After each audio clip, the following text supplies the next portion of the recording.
विधानसभेचे विरोधी पक्षनेते देवेंद्र फडणवीस बोलतायत, थेट जाऊयात. किंवा हा निवडणुकीच्या राज्यांचा अर्थसंकल्प आहे, अशा प्रकारच्या अनेक गोष्टी अर्थसंकल्पाच्या संदर्भात सांगण्यात आल्या. आणि म्हणून मी स्वतः अर्थसंकल्पाचा थोडासा अभ्यास करून त्यातनं महाराष्ट्राला काय मिळालंय, खरोखर म्हणतात तसं महाराष्ट्राला अन्याय झालाय का, या संदर्भातली सगळी माहिती गोळा केली. जेवढी माहिती मी गोळा करू शकलो तेवढी माहिती मी आपल्यासमोर मांडणार आहे. एकूण या अर्थसंकल्पाचा विचार केला तर प्रोजेक्ट्स, मान्य झालेल्या प्रोजेक्टची कॉस्ट, म्हणजे दोन गोष्टी असतात. मान्य झालेल्या प्रोजेक्टची कॉस्ट असते आणि यावर्षी त्याला दिलेली तरतूद असते, कारण मल्टी इयर प्रोजेक्ट असतात. पण मान्य झालेल्या प्रोजेक्टची कॉस्ट आणि इतर सगळ्या तरतुदी या जर या बजेटमधल्या या वर्षीच्या आपण बघितल्या तर त्याची एकूण कॉस्ट होते जवळजवळ 3,05,611 कोटी. 3,05,611 कोटी रुपये एवढे या बजेटच्या माध्यमातून प्रोजेक्ट्स आणि तरतुदी या महाराष्ट्राला मिळाल्या. याच्यामध्ये प्रामुख्याने जर आपण बघितलं तर जवळजवळ 1,33,255 कोटी रुपयाचे 328 रोड प्रोजेक्ट्स, ज्याची लांबी साधारण 10,000 किलोमीटर आहे, या प्रोजेक्ट्सवर आपल्याला मोठ्या प्रमाणात तरतूद मिळाली आहे. त्याचप्रमाणे मुंबई मेट्रो रेल प्रोजेक्ट असेल, पुणे मेट्रो रेल प्रोजेक्ट असेल, रेल्वेच्या 16 नवीन लाईन्स जवळजवळ 2,000 किलोमीटरच्या, त्यानंतर 5 gauge conversion project, 18 doubling project, Jal Shakti मंत्रालयाच्या माध्यमातून मोठ्या प्रमाणात आपल्याला त्या ठिकाणी जवळजवळ 4,000 कोटी रुपये मिळाले आहेत. असं एकूण मी ज्या तरतुदी आहेत त्या तरतुदी आपल्यासमोर खऱ्या अर्थानं ठेवण्याचा प्रयत्न करतोय. विशेषतः शेती आणि सिंचन याच्यामध्ये जर आपण या ठिकाणी बघितलं तर हवामान आधारित शेती प्रकल्प 672 कोटी रुपये मिळाले. Maharashtra agri business and rural transformation 232 कोटी रुपये मिळाले. दमणगंगा पिंजाळ मुंबईला पुढचे 60 वर्ष ज्या प्रोजेक्टमधनं पिण्याचं पाणी मिळणार आहे, जो आपला महत्वाकांक्षी प्रोजेक्ट होता, त्या प्रोजेक्टला या बजेटमध्ये केंद्र सरकारने 3,008 कोटी रुपये दिले आहेत. त्यासोबत जो घरोघरी पाण्याचा जो प्रोजेक्ट आहे त्याच्याकरता केंद्र सरकारने महाराष्ट्राला 1,133 कोटी रुपये दिले आहेत. विदर्भ, मराठवाडा आणि उर्वरित महाराष्ट्रातले जे दुष्काळ प्रभावित जिल्हे आहेत त्याचा जो प्रोजेक्ट आपल्याकडे चालला आहे त्याच्यात केंद्र सरकारचा 25% अनुदान आहे आणि 75% केंद्र सरकार त्याच्यात कर्ज देतं. त्याकरता आपल्याला जवळजवळ 1,200 कोटी रुपये हे केंद्र सरकारने त्याकरता या ठिकाणी आपल्याला दिले आहेत. त्यासोबत जो शेतकरी सन्मान निधी आहे, जो 6,000 रुपये शेतकऱ्याच्या खात्यात केंद्र सरकार डायरेक्ट देते, त्याच्या अंतर्गत 6,823 कोटी रुपये या ठिकाणी मिळालेले आहेत. आणि अन्न सुरक्षा योजनेच्या अंतर्गत जवळजवळ 153 कोटी रुपये अशा प्रकारची तरतूद या ठिकाणी करण्यात आली आहे. मी आपल्याला ऑलरेडी रस्त्याच्या संदर्भात सांगितलंय की 1,33,255 कोटी रुपयाचे 328 प्रोजेक्ट्स याला मान्यता मिळालेली आहे.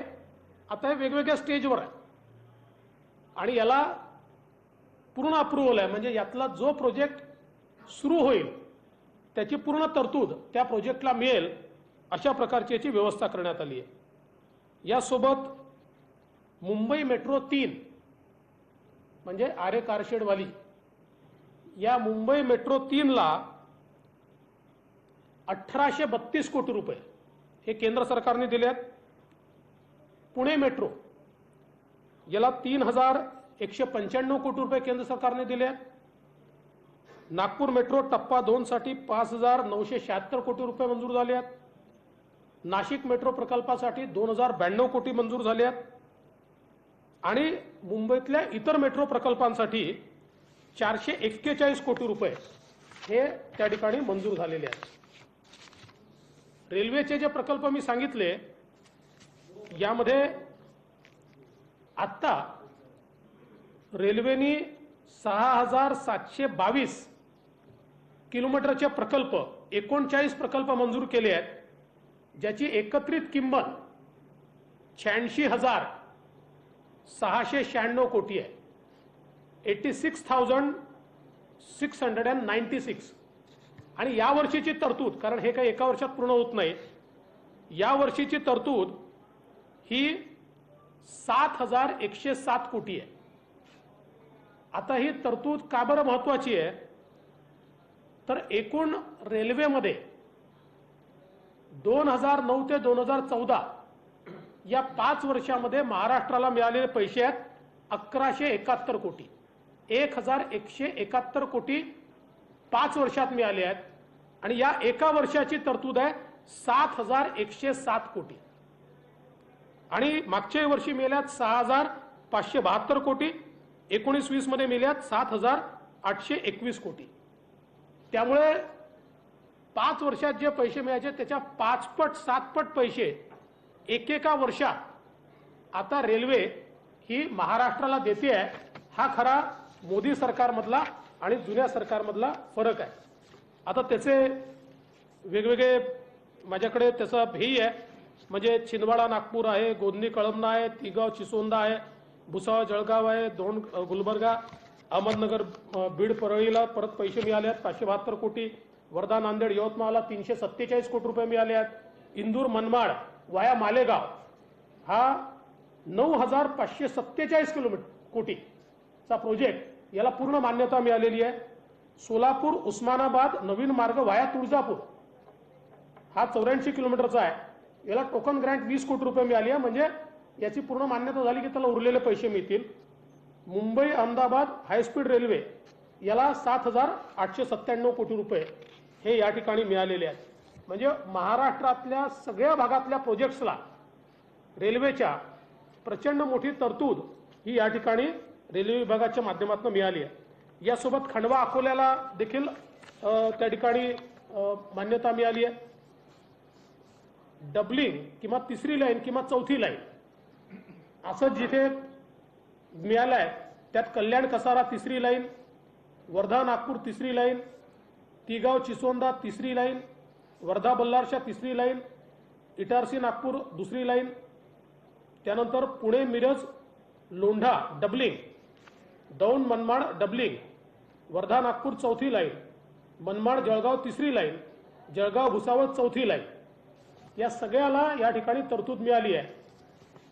त्यासोबत काही वाहतूक सुविधांच्या संदर्भात काही या ठिकाणी पैसे मिळाले आहेत, ज्याच्यामध्ये लोकमान्य टिळक टर्मिनसवर कोच सुविधा विस्तार, पनवेल कळंबोली कोचिंग टर्मिनस, त्यानंतर छत्रपती शिवाजी महाराज टर्मिनस मुंबई प्लॅटफॉर्म विस्तार, हडपसरचा सॅटेलाइट टर्मिनल म्हणून विस्तार, अजनीचा सॅटेलाइट टर्मिनल म्हणून विस्तार, पुणे प्लॅटफॉर्मचा 24 ते 26 डब्यांकरता विस्तार आणि नवी दिल्ली मुंबई मार्गाचा मार्गावर 160 ते 200 किलोमीटर प्रति तासाने गाडी चालली पाहिजे याकरता त्याचं सबलीकरण, याला 1,340 कोटी रुपये.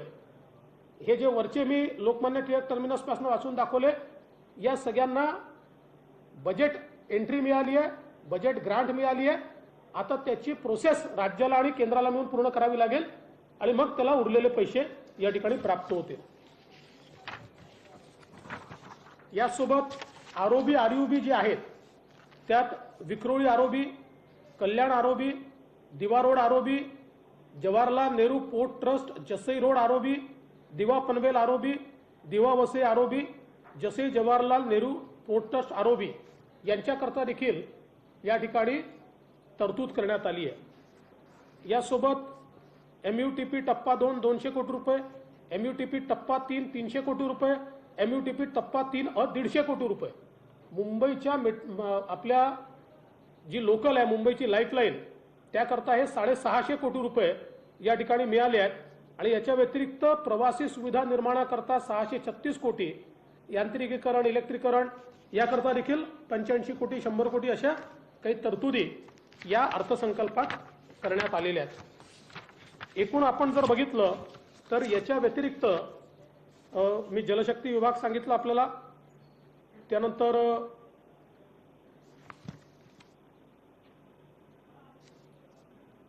या ठिकाणी टॅक्स डिव्होल्युशनचे जे पैसे या बजेटमधनं मिळणार आहेत त्यात 42,000 कोटी रुपये. त्यानंतर फायनान्स कमिशन ग्रँट ज्या मिळणार आहेत त्या 10,961 कोटी रुपये. त्यानंतर scheme for special assistance for capital expenditure हे मिळणार आहेत 529 कोटी रुपये. आणि त्यासोबत इतर ज्या CS आणि CSS बेस्ड ट्रान्सफर आहेत त्या मिळणार आहेत 13,416 कोटी रुपये.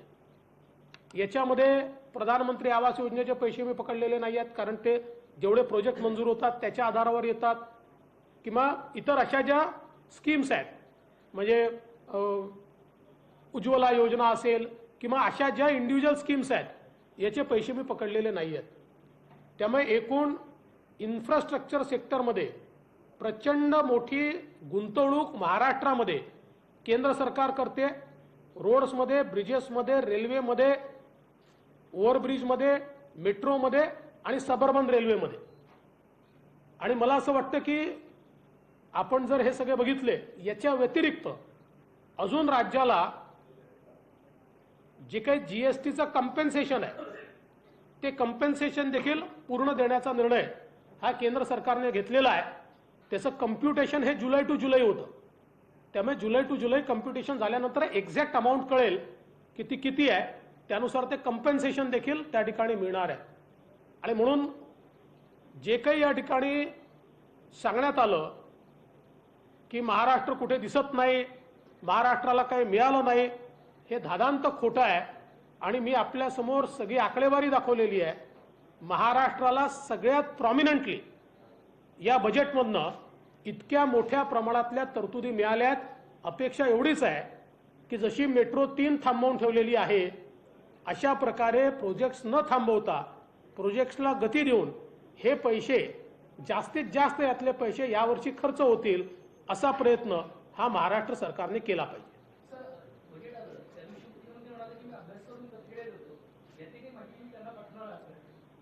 नक्की त्यांना ही सगळी माहिती मी पाठवीन. तसं त्यांच्याकडे एक्सपर्ट्स असतील, पण त्यांच्या एक्सपर्ट्सनी त्यांच्या अभ्यासाकरता जर कागद तयार केले नसले तर मी नक्की पाठवीन. बजेट झालं, मात्र राजकीय प्रश्न. सिंधुदुर्गाच्या सभेमध्ये अमित शहानी पहिल्यांदा स्पष्टीकरण दिलेलं आहे की बंद दारात मी कोणताही शब्द उद्धव ठाकरेंना दिला नव्हता. त्या बैठकीत मी सुद्धा बाहेर होता. या संदर्भात तुम्ही काही बोलला नव्हता. आता तुमची काय भूमिका असणार? नाही, अमितजींनी हे पहिल्यांदा सांगितलेलं नाही. यापूर्वी 2 नॅशनल चॅनलवर आणि ANI वर मुलाखतीमध्ये अमितभाईंनी हे स्पष्ट केलं आहे. पब्लिक सभेमध्ये कदाचित हे पहिल्यांदा ते बोलले असतील. हे आम्ही वारंवार सांगतोय, वारंवार, की अशा प्रकारचा कुठलाही शब्द नव्हता. मी तर या संदर्भात सगळी कथाच सांगितलेली आहे की कसं कसं काय काय घडलेलं आहे. त्यामुळे मला असं वाटतं की अमितभाईंनी सगळ्या गोष्टी स्पष्ट केल्या आहेत.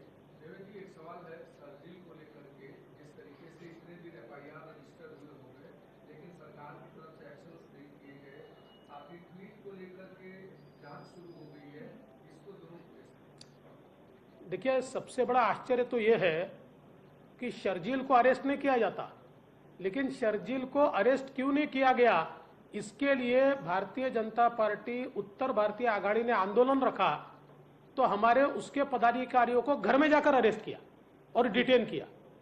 तो ये सरकार, ये शर्जील की सरकार है, उसको प्रोटेक्ट करने वाली सरकार है. ऐसा अगर हम कहें तो क्या गलत है. और जहां तक सेलिब्रिटीज का सवाल है, मैंने तो कल ही कहा जब उन्होंने किया कि जिन्होंने मांग की और जिन्होंने मांग मंजूर की, ऐसे दोनों का मानसिक संतुलन ठीक नहीं है. उसकी जांच होनी चाहिए। जांच तो उनके मानसिक संतुलन की होनी चाहिए, क्योंकि ट्वीट क्या है? ट्वीट भारत की संप्रभुता के साथ खिलवाड़ हम मंजूर नहीं करेंगे, ये ट्वीट है। इससे ज्यादा तो कोई ट्वीट नहीं है। उसके ऊपर क्या जांच होगी भाई? क्या इस देश के अंदर भारत की संप्रभुता पर, भारत की सॉवरेंटी पर हम हमला नहीं होने देंगे, ये कहना अगर गलत होगा तो मुझे ऐसा लगता है कि फिर हम सबको सरकार ने अरेस्ट करना चाहिए।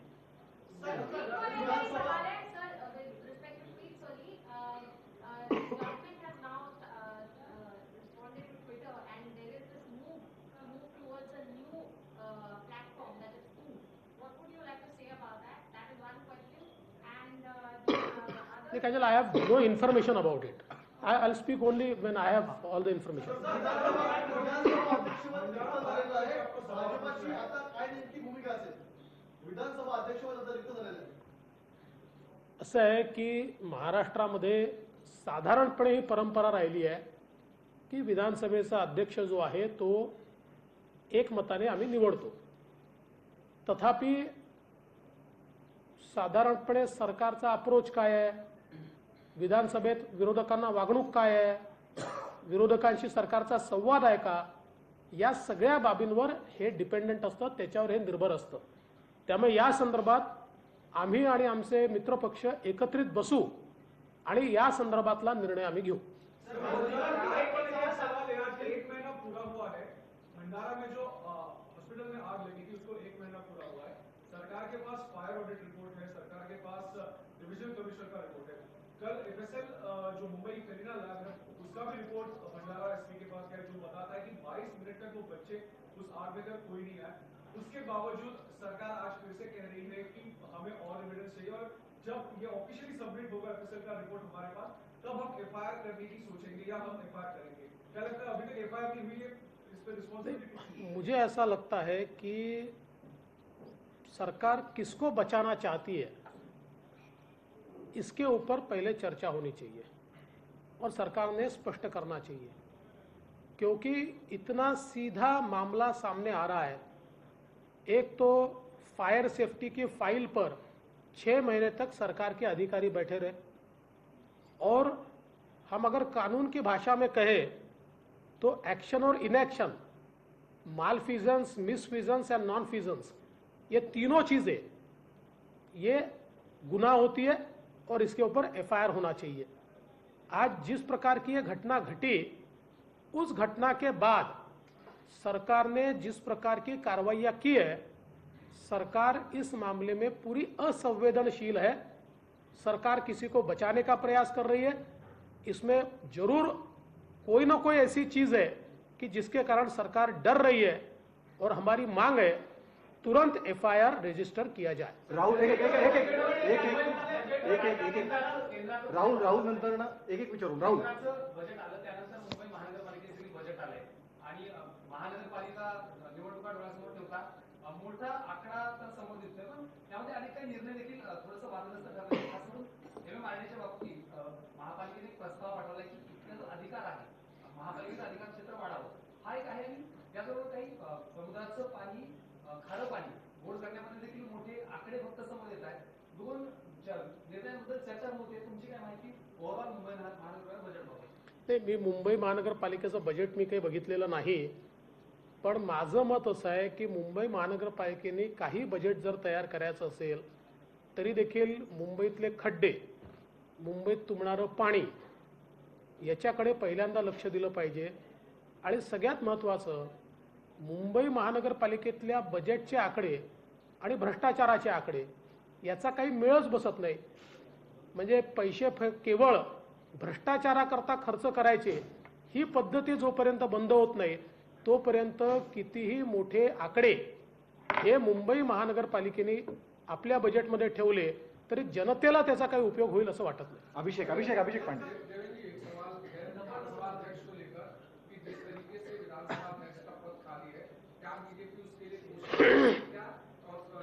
लगातार कह रही है कि एक ऐसा लूपहोल छोड़ दिया है बीजेपी के लिए सरकार में, कांग्रेस ने, जिससे बीजेपी आगे आकर आक्रामक हो सकती है।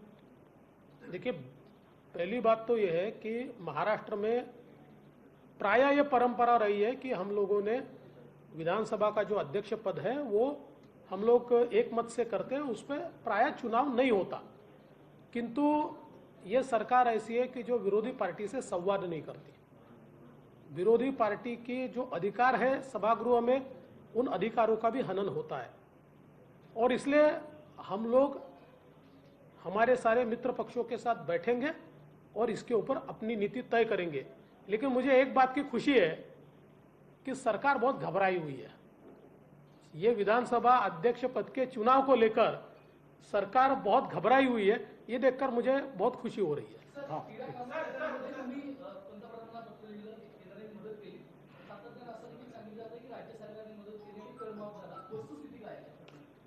असं आहे की हा काही श्रेयाचा मुद्दा नाही कोणाच्या, परंतु तिरा कामतच्या प्रकरणामध्ये ज्यावेळी असं लक्षात आलं की त्याच्यावर 6 कोटी रुपयाचा कर केंद्र सरकारच्या कस्टमच्या माध्यमातून लागतोय, त्यावेळी तिच्या वडिलांचं एक पत्र घेतलं मी आणि त्याच्यावर एक माझं पत्र हे मी पीएमओला पाठवलं। ते पाठवल्यानंतर 4.5 तासात पीएमओतनं मला फोन आला आणि त्यांनी मला सांगितलं की पंतप्रधान मोदयांनी हा विषय तात्काळ टेकअप करायला सांगितला आहे, याची एक प्रोसेस आम्हाला करावी लागते, त्याचे कागदपत्र लागतील। त्यामुळे माझ्या ऑफिसने ते जे मुलीचे वडील आहेत त्यांना आणि पीएमओला जोडून दिलं। बरेच कागदपत्र पीएमओने 2-3 दिवसात त्या ठिकाणी त्यांच्याकडनं घेतले आणि मला असं वाटतं 5 दिवसामध्ये पीएमओने हा निर्णय केला। त्यामुळे मी माननीय पंतप्रधानांचे आभार मानतो। त्यांची संवेदनशीलता ही याच्यामध्ये महत्त्वाची आहे की 4.5 तासामध्ये पीएमओ ॲक्शनमध्ये येतं आणि अशा प्रकारचा निर्णय हा या ठिकाणी घेऊन मदत करतं। मला असं वाटतं एवढ्यापुरतंच मला या संदर्भात बोलायचं आहे। बाकी कोणी काय केलं कोणी काय नाही केलं हा मुद्दा नाही। नवनाथ एक आपण प्रश्न नाही होणार। एक नवनाथ बजेटवर टीका करताना राहुल गांधींनी असं म्हटलंय की देश विकायला काढणारे क्रोनोजीवी आहे। म्हणजे ज्या पद्धतीनं आंदोलनजीवी हा शब्द वापरला त्याला उत्तर देताना देश विकायला काढणारे क्रोनोजीवी आहेत अशा प्रकारची टीका केंद्र सरकार काय आहेत असं आहे की राहुल गांधी यांनी क्रोनीचा अर्थ जर समजावून सांगितला तर मी याच्यावर नक्की प्रतिक्रिया देईल। आणि बजेटमधले 5 आकडे 5 हे राहुल गांधींनी जर त्या ठिकाणी सांगितले की बाबा हे 5 आकडे आहेत तरी देखील मी त्याच्यावर प्रतिक्रिया द्यायला तयार आहे। आपल्याला सगळ्यांना कल्पना आहे, आपण राफेलच्या वेळी बघितलं, दिवसात 4 वेळा ते बोलायचे आणि 4ही भाषणांमध्ये वेगळे आकडे सांगायचे। त्यामुळे त्यांना कोणीतरी लिहून देतात, ते प्रतिक्रिया देतात, त्याच्यावर काय प्रतिक्रिया द्यायची।